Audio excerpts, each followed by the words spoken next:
Kumusta mga katropa dyan? Ito yung papasilip ko sa inyo yung negosyo kong pulutang malupit. Kilawing balat ng baka. Ito, lagyan natin ng maraming sili para swak na swak na pulutan mamaya. Ito yung kilawing balat ng baka. Mga katropa, ito yung negosyo ko sa hapon. Dito lang sa Pangasinan yan. Kung matitikman mo to, sigurado, babalik-balikan mo, katropa. Yan. Yung negosyo ko, papasilip ko sa inyo.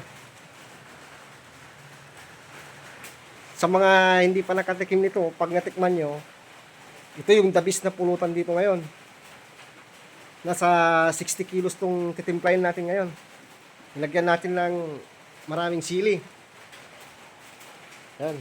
Maraming sili lagay natin para manghang. Sobrang sarap to mga katropa. Tamang-tama sa mga mahilig sa masarap na pulutan dyan. Lalo sa hapon. O yan. Lagyan pa natin ng maraming sibuyas. Yan.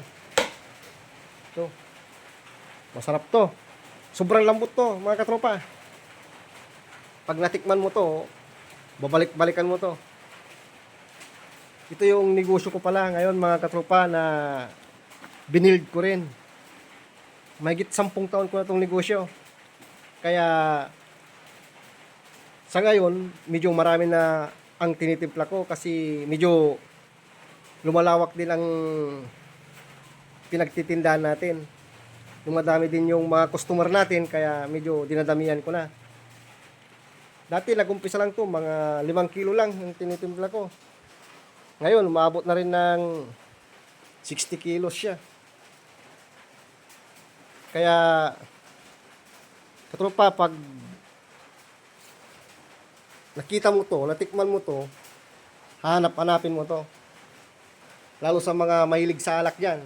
Lalo sa hapon, masarap uminom. Sigurado, patok na patok to ngayon. Sobrang lambot, sarap. Tamang-tamang timpla lang to mga katropa. Kaya pag natikman mo to, hanap-hanapin mo to. Ito nga pala yung negosyo ko na 10 taon na.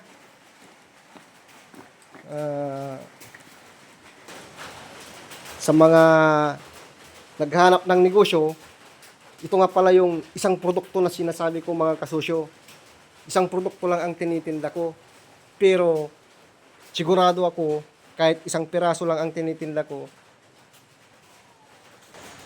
kikita at kikita yan. Kasi nakapokus lang tayo sa isang produkto. Ito yung tinatawag na focus on one. Isa lang mga katropa, pukusan mo lang ito. Isang produkto lang. Kahit kayo mga kanegosyo na gustong magnegosyo din, mag-umpisa kayo sa maliit. Pagtiyagaan nyo lang yan. Lalaki at lalaki din yan. Mahigit 10 taon ko na ito na negosyo, kaya ito rin yung para sa akin na negosyo na binigay din ng Panginoon. Kaya pinahalagaan ko din para ito yung pagkuhanan ko ng mga kailangan din ng pamilya ko. Pangbubuhay ko sa pamilya ko, ito rin po. Kaya pag gusto mong makita pa yung mga ibang video ko, i-follow mo ako, kanegosyo, katropa, para ipakita ko lahat sa inyo kung paano nag-umpisa ang negosyong to.